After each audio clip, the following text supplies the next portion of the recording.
Pindot ang tanan atong pagabyan atong Biblia sa book of Romans chapter 12 verse 1 and 2. So, nakita na si Amen. So, ano lang kamo sa Panginoon? I beseech you, therefore, brethren, by the mercies of God, that ye present your bodies as a living sacrifice, which is your reasonable service. Verse 2, and be not conformed to this world, but be ye transformed by the renewing of your mind, that ye may prove what is good and acceptable and perfect will of God. So, kapabili ka sa kapindog, gapo kita. Diyos na mga kaya, naman sa tanang salamat Lord, sa kapunan ng mga tagalog, salamat Lord, sa mga yung people na natin sa pagkakunan na lang ang tuwan Lord. Karoon nga, anong misay nga, hinawag Lord, na kumuling masabtan, na kumuling masulod sa mong kasing-kasing Lord. Ipalayo mo sa mga dautang spirito Lord, na mga pag-sturbo sa inyong tulong Lord. Pag-ipalit ang buong imaya sa mga Diyos, na ang Diyos mo lawas. Amen. So, unsa yung mabantayan sa itong tema ko rin? Christian youth, be different. So, Christian youth, anong Christian youth? So, imingon ka Christian youth, means ang karoon ng mga henerasyon sa Christian youth, dali ra matintal sa mga pagkalibutanong butang. Like social media, o unsa pa na dali makatintal sa mga youth. O be different. Kita mahimong lahi, o lahi sa mga uban, tao nga nasa mga pagkalibutanong butang bilang mga buhat. So, karon sa dili sa Romans chapter 12 ay so karon atong sakto na ang pulong sa Ginoo sa pamagi sa tulong ka punto ang atong gamiton nga word is act o ACT. So magasugod kita sa letter A. Acknowledge God fully. So diri sa Romans chapter 12 verse 1 nagaingon nga present your bodies a living sacrifice. So kini nga verse na natudlo sa tuwa nga ang ato ang lawas dili kita ang tag-iyaan ni kundi ang Ginoong Dios ang tag-iyaan ni. So to acknowledge God fully means we recognize Him every part of our life. Dili lang sa natay problema, natay mga dili maayo na itabo sa atong mga kinabuhi. So tanan part sa atong kinabuhi sa atong mga ginabuhat atong i-acknowledge ang God through pray aron mas ma-acknowledge pa jud nato siya. So and this supported by Proverbs chapter 3 verse 6, in all thy ways acknowledge Him, and He shall direct thy path. This means that God should not be part every during Sundays or problems, but in every single moment of our life. So for example,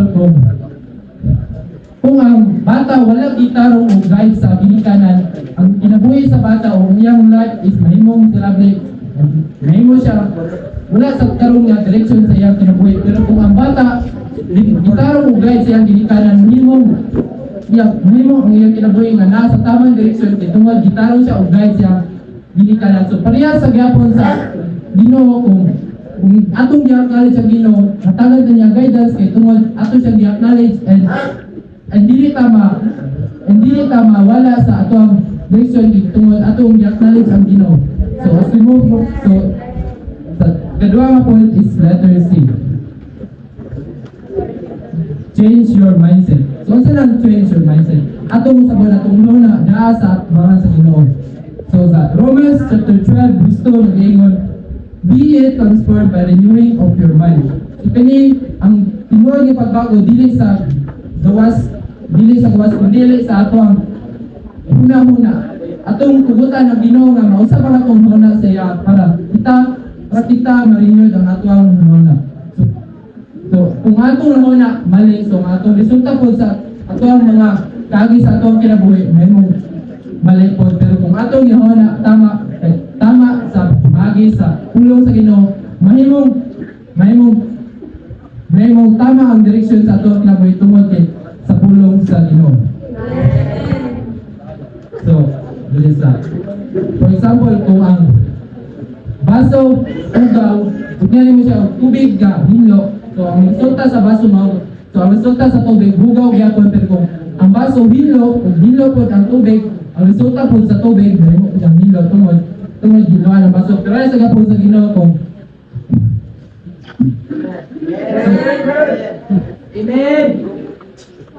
Para sa gapon sa Ginoo, in the same way, our mind must be renewed so that our life can reflect God's truth. So instead of thinking the world, we begin to think likewise. So last point is letter T.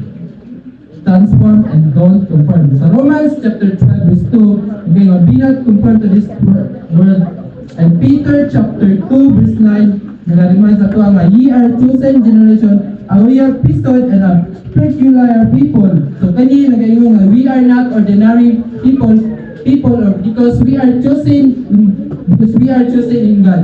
So to conform means to copy the word, but to transform means to change by God. So just like a chameleon nga ko, kung saan surrounding sa chameleon, maupod ang iyang color sa iyang panet, pero so mo nga po, para sa mga tao karon, kung isa po ang uso ang nasa palibot karon, maupod ang ginasundog sa mga tao aron. So as Christian, we are not called to change with the world, we are called to stand firm in Christ. Even if others choose sin, we choose righteousness, and even if others walk away from God, we choose to stay faithful because we are different by God's calling. So, natindog ang tanan. So, karon kung hindi atong mga matawag atong i-reflect atong mga sarili ko, ato bang i-acknowledge ang Ginoo atong ginabuhi? Ato bang i-allow ang Ginoo nga i-renew ang ato mga na kung kita ano ba nga, ato bang i-confirm ang kalibutan sa Romans chapter 12 verse 1 na calls us to represent our bodies as a living sacrifice. God is not asking perfection, He is asking to surrender. So today, we want to say, Lord, I want to be different.